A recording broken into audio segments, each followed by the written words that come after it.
and perhaps even parts of tomorrow when we have the ability to save lives. It's still a waiting game for survivors desperate for food and water in Haiti. CBS's Jeff Glore. There is nothing to eat, and there is not much help in terms of services or police or fire or anybody else. I said yesterday I could count on one hand the number of police vehicles I've seen.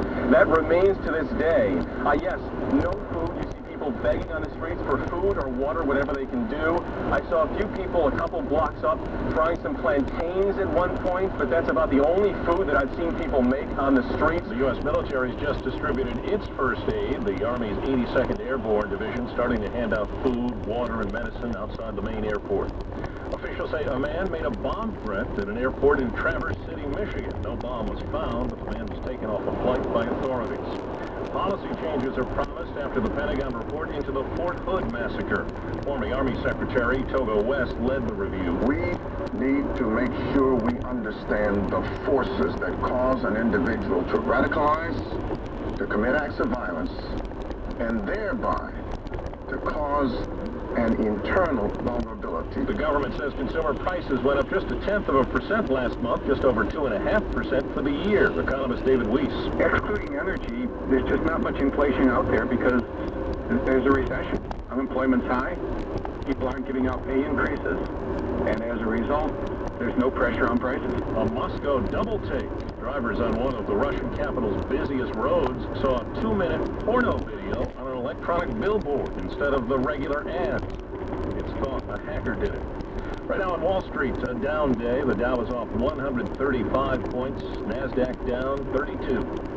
This is CBS News. Money talks, and it sounds just like Jim Cramer. I'm Cramer. Money talks, and sometimes it shouts when the results speak for themselves. Investors worldwide follow Jim Cramer's advice on TV, in books, and on websites like TheStreet.com. And whether the market's up, down, or sideways, Jim's always hunting down a bull market. And now you can follow Cramer's portfolio at GetCramer.com. Okay, here's how it works. Every time I buy or sell, I will email you ahead of time. Did you hear me? Ahead of time. It's like, if you can read, you can read my mind. My portfolio, fueled by my great research, is designed to deliver success. And I'll share it with you at GetCramer.com. Today, you can sign up for 2 weeks of free access to Cramer's Picks and Portfolio. Just go to GetCramer.com and enter code word RADIO. GetCramer.com, free today. Go to GetCramer.com, code word RADIO. Live from Studio 8B at the CBS Broadcast Center, we are News Radio, WCBS HD, and WCBS FM HD3, New York. We're finally getting to see a little bit of sunshine right now in Central Park. Partly sunny, 46 degrees. The high today, 48 degrees. And the winds are out of the west at 7 miles per hour. WCBS News Time 1:04. I don't have no one. My family is dead. I need somebody come on to your head, but I don't see anything. Well, we just got a report that the 82nd Airborne is starting to distribute the first aid in Haiti. As you've been hearing, President Obama is promising long-term help as well to Haiti to help rebuild the nation following this week's devastating earthquake. The U.S. military does expect to have up to 10,000 troops on the ground in Haiti and offshore as well by Monday to help distribute all the aid. And WCBS reporter Peter Haskell is in Haiti and has more on the military effort there so far. The 82nd Airborne has arrived. About 100 soldiers are on the ground. They got here last night. The initial going, they're going to be taking some responsibility for security at the airport. They expect that they will have additional soldiers coming in either today or sometime early tomorrow. So the 82nd Airborne is here. There's a very strong U.S. military presence. There was a massive Air cargo plane that was unloaded, a lot of water supplies and the like.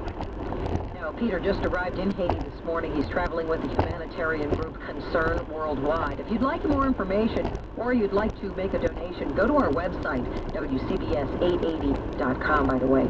WCBS News Time, 1:06. Well, 1 year after the miracle landing in the Hudson River, pilot Sully Sullenberger, crew members, and passengers are all returning today to the place where their flight came down. WCBS reporter Marla Diamond will be on the boat with them as they make that trip, and she now joins us live. Marla? And Pat, it is rare, actually unprecedented, that we mark the one-year anniversary of a plane crash with a celebration. But as of many of the passengers from Flight 1549 will do, they will take a New York waterway ferry with hero pilot Chesley Sullenberger and his co-pilot Jeff Stiles, and they will take it to the exact point of impact here on the Hudson near Pier 39. They will take it at the exact time that Sullenberger deftly landed that Airbus A320.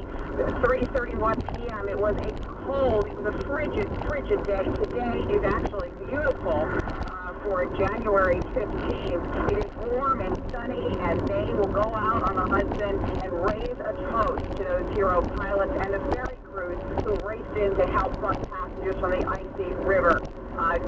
Two of those passengers in the 365 days since have struck up a romance, and many others have thought every day just how grateful they are.